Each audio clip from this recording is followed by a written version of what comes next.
Bonsoir et merci de nous rejoindre pour l'inviter sur Niveau d'Info 1 au Mali. Le président de la transition, le colonel Assimi Goïta, a procédé lors d'une cérémonie au lancement officiel de Mali Koura Biométrie. Il s'agit d'un système informatique dit souverain de gestion des données de l'état civil, une innovation majeure qui symbolise selon les autorités maliennes l'engagement du pays pour la souveraineté numérique et l'autonomie technologique. Quel en est l'intérêt pour le citoyen malien et quels en sont les avantages pour l'administration, entre autres des questions à aborder avec notre invité du jour, Luc Abaki. Bonsoir, vous êtes journaliste et analyste politique. Bonsoir Charlotte, bonsoir à tous ceux qui nous font cette fidélité de nous suivre à chaque fois. Merci d'avoir accepté notre invitation. C'est un plaisir. Au Mali, les nouvelles autorités optent pour le changement, mais aussi la modernité avec Mali Koura Biométrie. Comment expliquer le caractère souverain attribué à cette mutation technologique? Je pense que ce n'est pas du nouveau en fait pour quiconque connaît la philosophie à partir de laquelle les autorités maliennes développent leur gouvernance. Vous savez qu'Assimi Goïta, lorsqu'il est venu au Mali, en tout cas au pouvoir, a adopté un concept qui est le Mali Koura. Mali Koura, c'est-à-dire un Mali nouveau. Bien sûr qu'on ne va pas imaginer que Assimi Goïta va changer le territoire malien pour qu'il soit nouveau. Non plus, il va changer les citoyens. Les 22 ou 23 millions de Maliens vont rester les mêmes. Mais en quoi le Mali sera-t-il nouveau? Si ce n'est de changer le paramétrage mental des citoyens maliens. Et ce paramétrage va consister en quoi?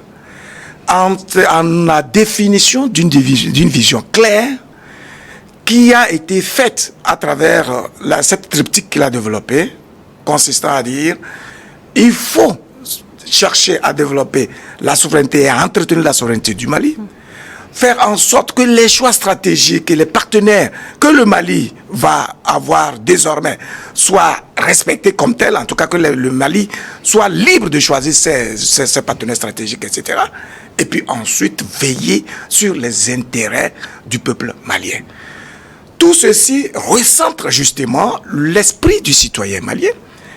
Et stratégiquement, le président Goïta et ses collaborateurs ont adopté la stratégie qui permet de convaincre l'ensemble des citoyens, si ce n'est l'ensemble, au moins la majorité, sur l'intérêt pour chacun de contribuer à la création du bien commun. Du coup, on développe quoi? La fibre patriotique, c'est-à-dire cet état d'esprit qui permet à chaque citoyen de comprendre, enfin de manifester une certaine fierté d'appartenir à un creuset commun et ensuite de se disposer à contribuer par son intelligence, son savoir-faire, son domaine de définition à la création justement du bien commun et en même temps l'entretien justement de ce creuset, de ce patrimoine, etc. À partir de l'instant où il réussit ce pari de configurer les citoyens et de les mouler dans une telle vision, le reste va de soi. Donc aujourd'hui, le Mali Koura se développe au point où, quand vous voyez, il est un peu difficile aujourd'hui pour la communauté internationale de critiquer le Mali. Pourquoi? Parce que les Maliens savent répondre farouchement, défendre leurs intérêts, défendre leur nation, défendre leur identité. Aujourd'hui, ils se retrouvent à mettre en place le Mali Koura biométrique. La biométrie, c'est quoi? C'est la mesure du vivant.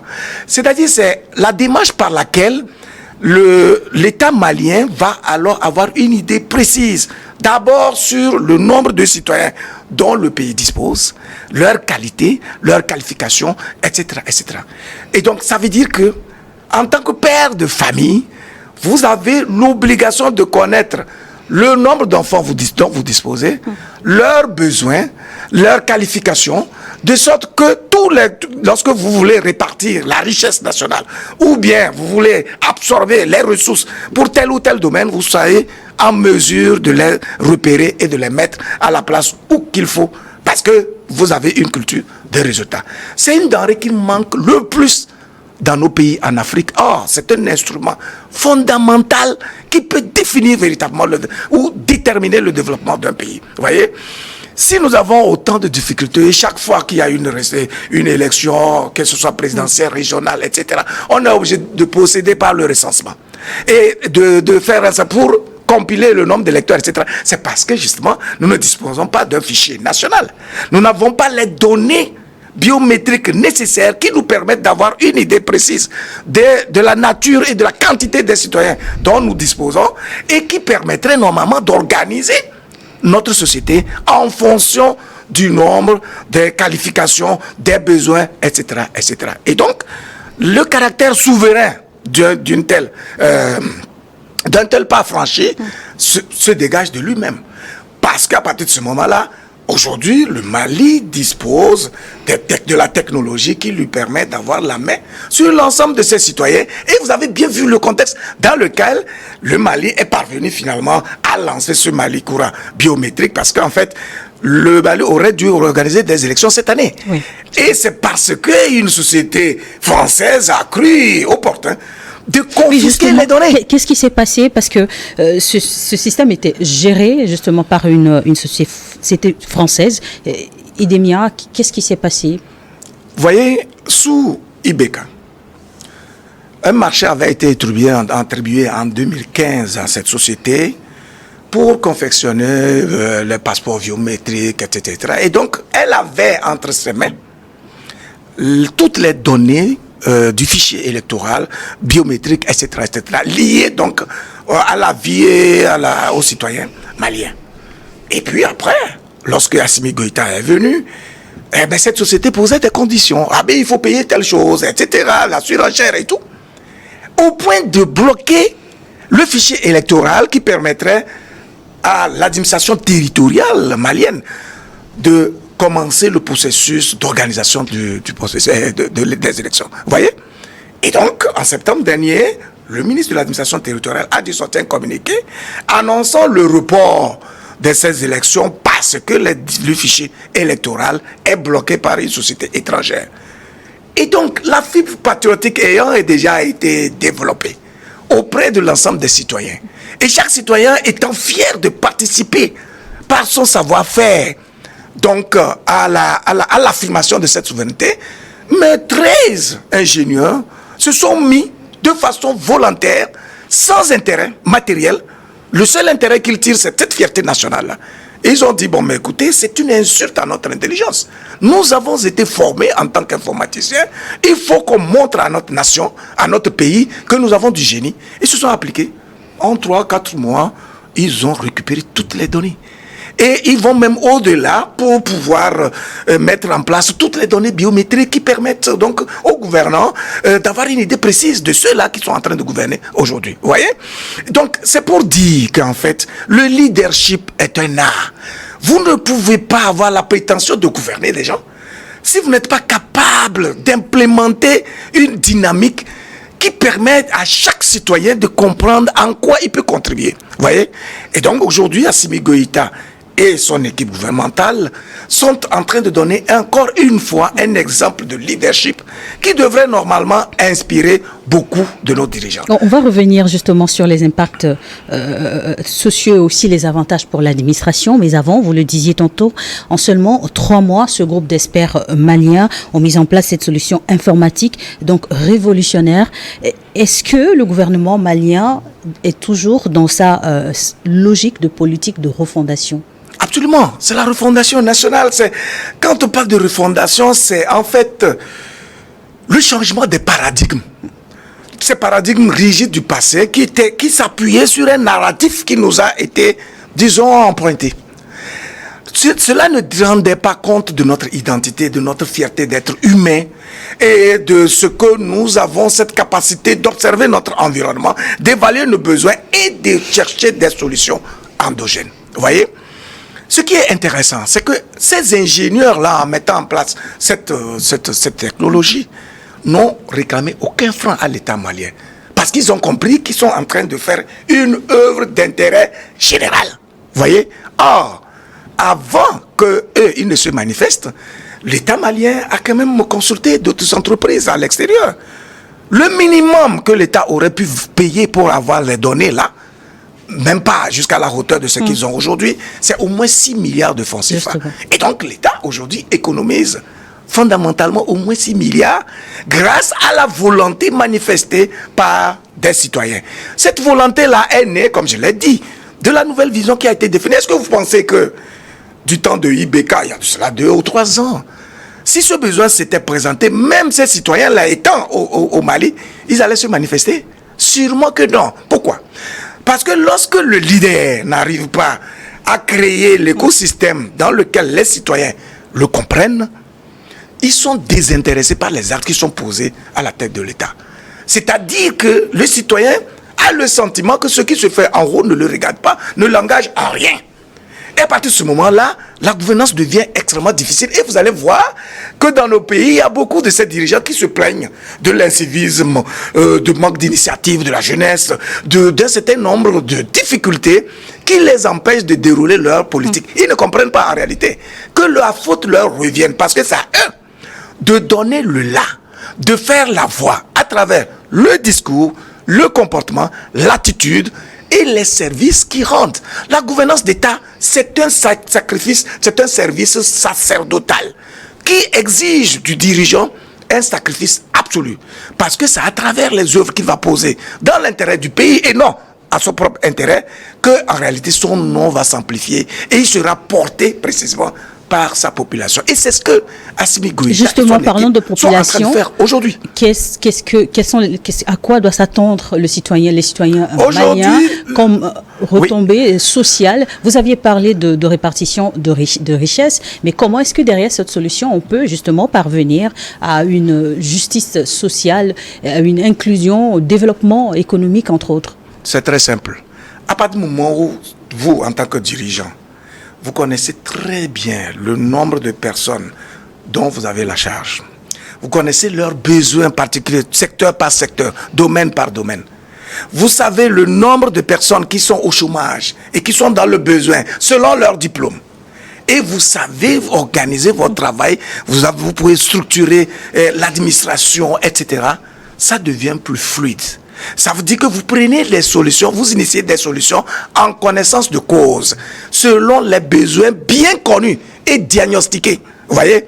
Et donc, ça veut dire que ces données biométriques-là sont une denrée essentielle pour le dirigeant, pour désormais savoir comment il faut répartir la richesse nationale qui est créée par le labeur du citoyen. Vous voyez?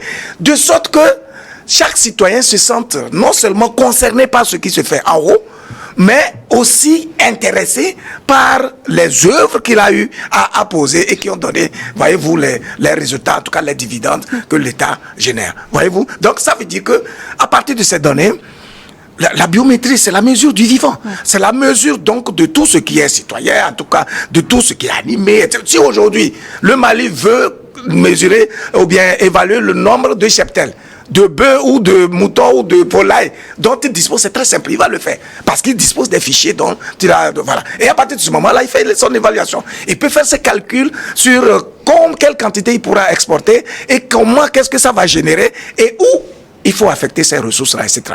Donc, c'est tout à fait naturel.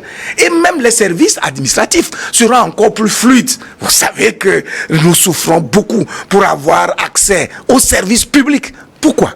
Non pas parce que les fonctionnaires ne sont pas nombreux. Parce que les systèmes ne sont pas parce que nous n'avons pas les équipements. Voilà, ce n'est pas digitalisé, ce n'est pas fluide. La célérité recherchée dans l'administration n'est pas là. Or, le besoin du citoyen, il est plus que cuisant et impératif. Vous voyez? Donc, ça veut dire que on tend vers la modernisation même de l'administration malienne et la modernisation, bien sûr, de tout ce qui est relève de la production, de l'organisation même de la société, etc., etc. Et donc, on ne peut que espérer un décollage économique du Mali dans les années qui suivent. Oui. Malikoura Biométrie répond à un besoin fondamental, celui de permettre au gouvernement ou sinon au Mali de disposer d'un fichier national.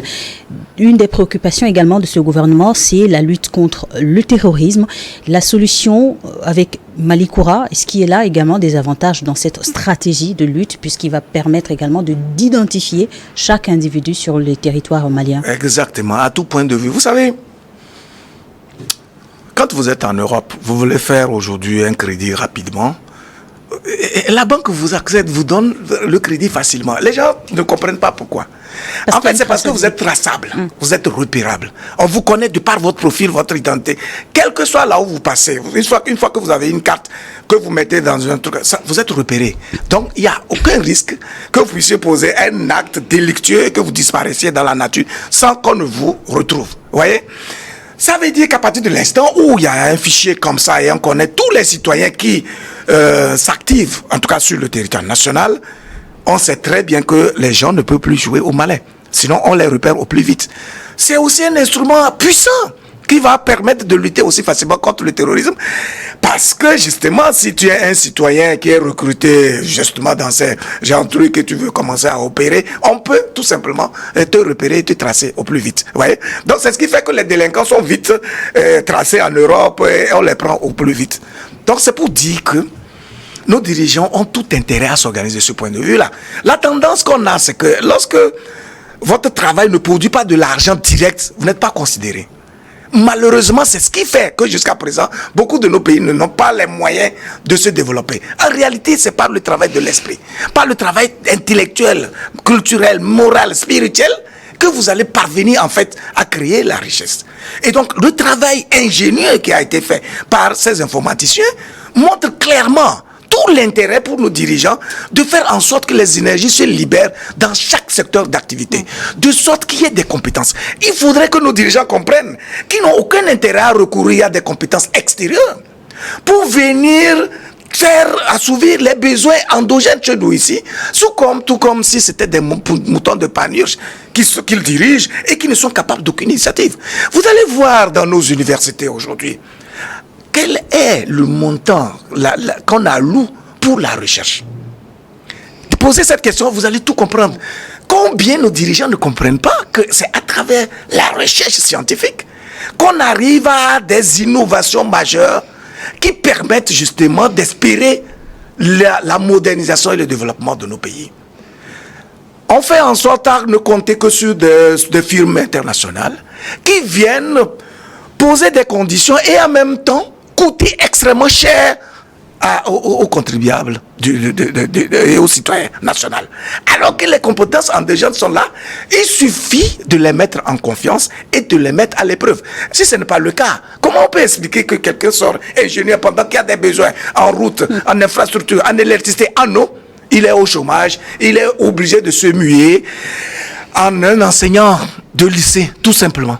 Vous voyez? Donc c'est pour dire que la faillite de nos dirigeants vient précisément de là-bas, de notre incapacité à implémenter les données des recherches scientifiques qui permettent de valoriser d'abord l'intelligence de notre jeunesse et en même temps de créer cette fierté nationale qui montre que vous êtes capable de contribuer parce que vous avez un savoir-faire et que en même temps vous êtes heureux d'exister en tant que citoyen. Là, l'exemple de Malikoura, au Mali, quelles leçons tirer de cet exemple malien? Je crois qu'on n'a fait que donner ces leçons-là tout au long de ce discours.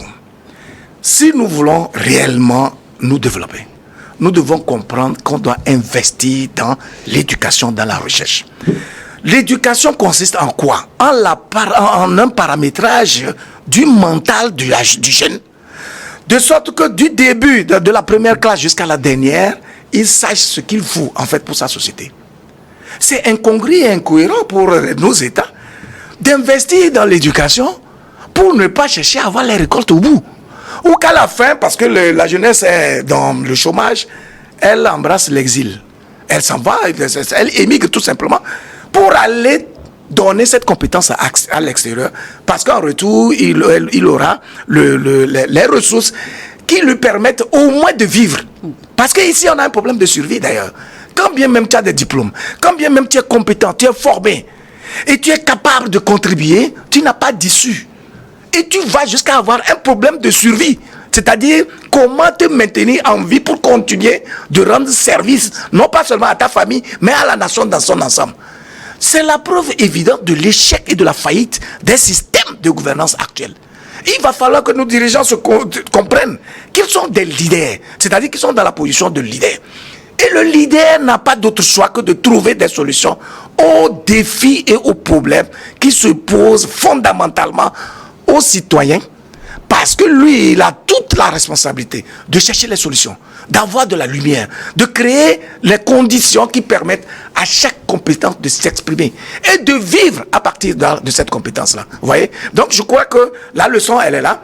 À partir du moment où le Mali est en train de poser les pas, à partir du moment où Assimi Goïta a donc développé ce concept de Mali Koura, c'est-à-dire Mali nouveau, qui consiste à changer l'état d'esprit du citoyen malien et à le focaliser sur les intérêts nationaux, sur les intérêts endogènes et à se rendre utile pour la société. Chacun comprend combien il doit être heureux à partir de la valorisation même qu'il fait même de ses compétences et de comment il peut contribuer précisément à faire de son pays une vraie fierté dans notre sous-région.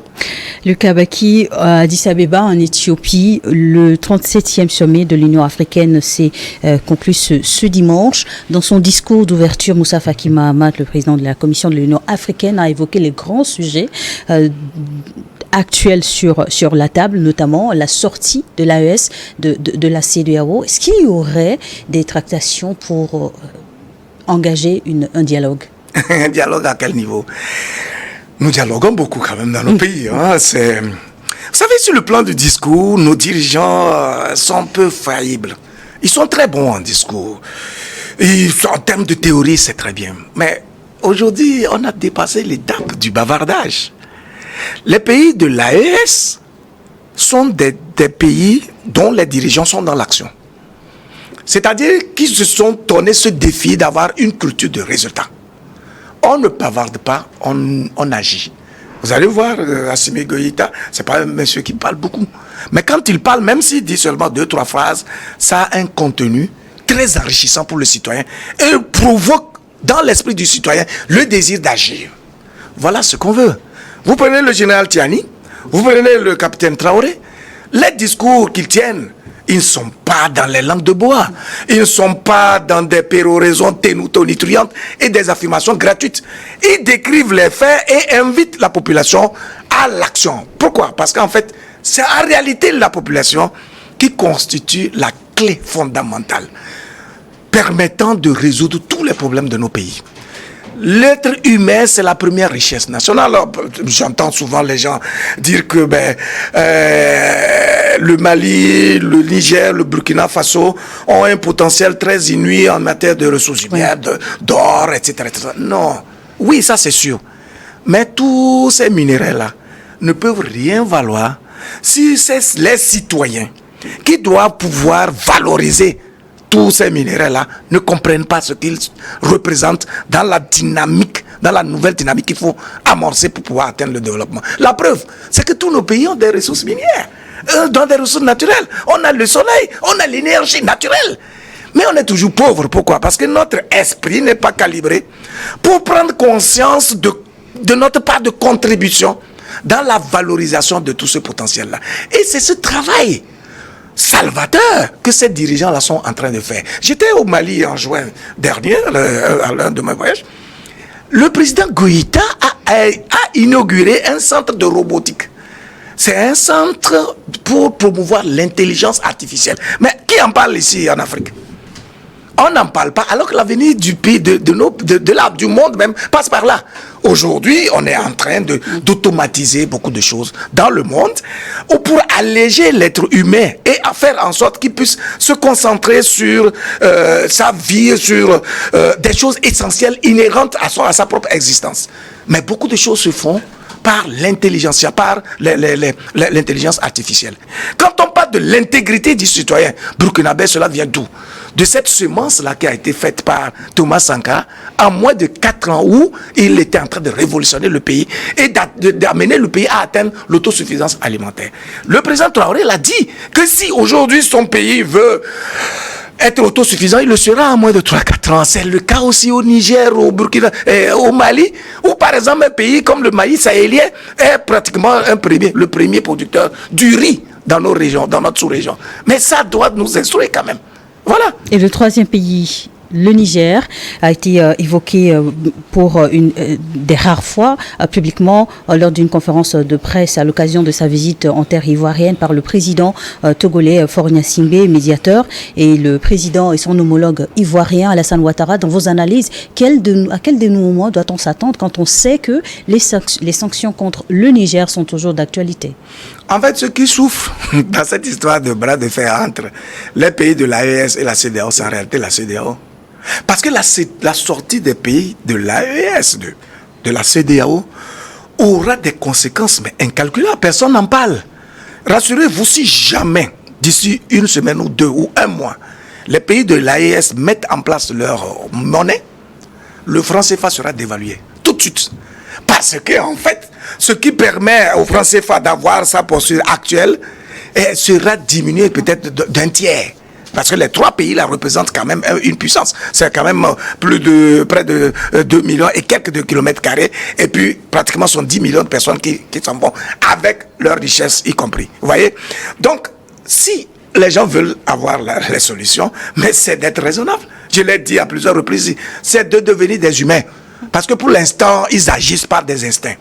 Par un ego tellement amplifié qu'on se demande s'ils ont conscience de leur responsabilité dans le narratif historique qui est en train de se faire pour nos nations.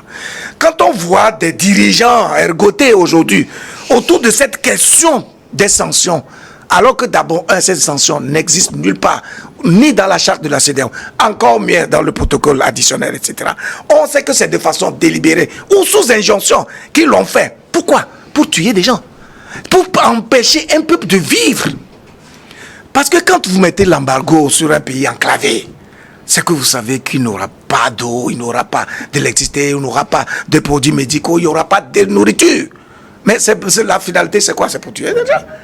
Mais pendant ce temps, les dirigeants de ce peuple-là, ils ont compris qu'il faut travailler sur l'endogène, sur ce qu'on a comme potentiel à l'intérieur.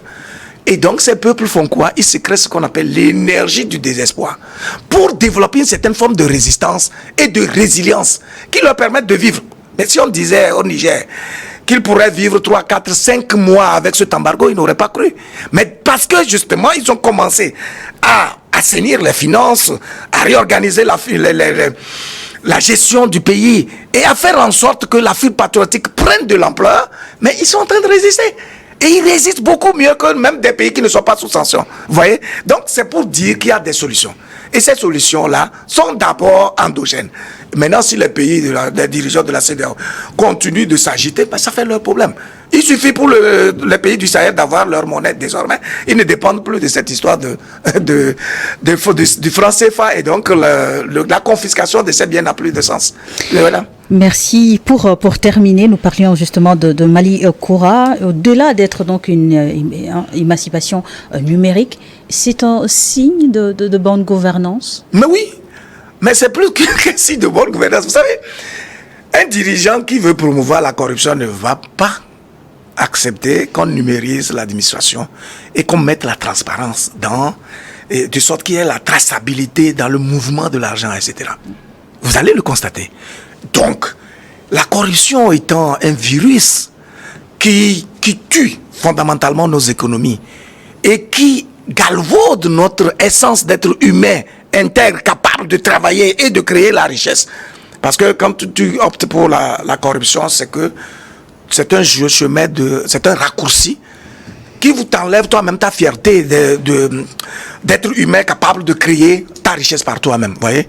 Donc, à partir de ce moment-là, si vous voyez un dirigeant prôner la numérisation, la transparence, il met des éléments modernes de gestion qui empêchent la corruption, c'est que véritablement ce monsieur est un visionnaire. Et il a l'ambition de développer son pays.